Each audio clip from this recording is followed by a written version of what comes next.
Legal notice के लिए press conference करी थी, उसमें कहा था कि 40-45 करोड़ के काम होते हैं। 4,500 करोड़ में सिर्फ 40-45 के हुए काम। मैं ये कह रहा हूँ कि ये ऐसा नहीं है कि सिर्फ आप एक प्रेस कॉन्फ्रेंस करके और 4 लोगों को डरा दोगे, ठीक है। 10 करोड़ कहाँ से देंगे, ये है, ठीक है। अब अग्रवाल जी कह रहे हैं कि मैं तो एक सिक्का 10 करोड़ के लाऊंगा, ये कहाँ रखेंगे, उसका क्या करेंगे, 10 करोड़ ही क्यों है।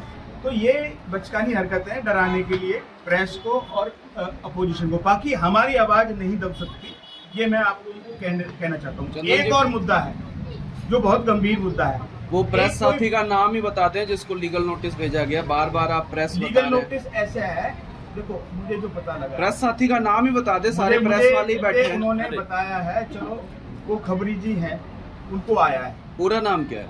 देखो खबरी, उनका नाम महेश्वरी साहब है, खबरी के नाम से उनका अखबार, ठीक है। वैसा मुझे ज्ञात हुआ है, उनको मिला है, और भी हो सकता है किसी को मिला हो, पर उनका तो मुझे पक्का पता है। दूसरी चीज मैं बताऊंगा आपको कि एक और गंभीर मुद्दा है, एक कोई बॉम्ब की अफवाह आई थी एमसी के लिए, एमसी की बिल्डिंग को उड़ाने के लिए। उसके एवज में क्या है कि कहते हैं, कन्फर्म न्यूज है ये, कि मेयर साहब ने अपने घर पे जो दफ्तर का होम गार्ड है वो 24 घंटे लगा दिए। ठीक है, कोई बात नहीं, बहुत अच्छी बात है जी, अपनी सबको हक है। लेकिन क्या उस बिल्डिंग में सिर्फ वो मेयर साहब बैठते हैं? वहाँ बाकी एमसी भी बैठते हैं, वहाँ कमिश्नर भी बैठते हैं, वहाँ एसडीओ, एक्शन और एससी भी बैठते हैं। तो सबको दो ना, वो अगर आपके पास होम गार्ड है तो सबको दे दो, सबकी भी जान छीनती है।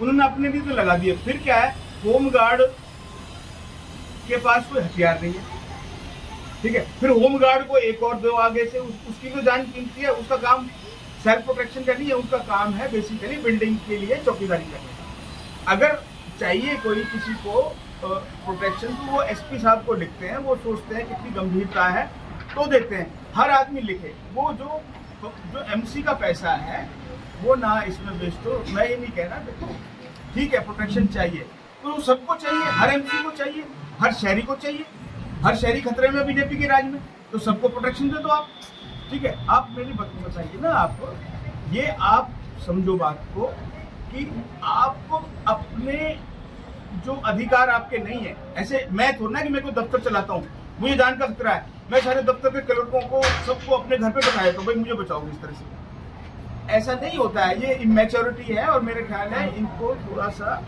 अभी एक्सपीरियंस नहीं है इस चीज का कि भाई पब्लिक पैसा है, इसको मिसयूटिलाइज नहीं हो सकता। एक और इससे हटके बात है कि एमटेक्स की बात आई है, तो मैंने एक और डिमांड रखी है और सभी इस पे आ गई है। तो गांव है ना जहाँ फैसिलिटी नहीं दी, गांव है हमारे पास करीब 26 गांव लगते हैं, इससे उनको कोई एमसी की फैसिलिटी नहीं है, उनको तंग किया जा रहा है कि तुम अपनी भैंसे बाहर ना बांधो, नोटिस चले जाते हैं। वो ना गाँव कह रहे ना शहर कह रहे। मैं कह रहा हूँ जहाँ फैसिलिटी नहीं दी है उनका कृपया करके एमटेक्स माफ हो।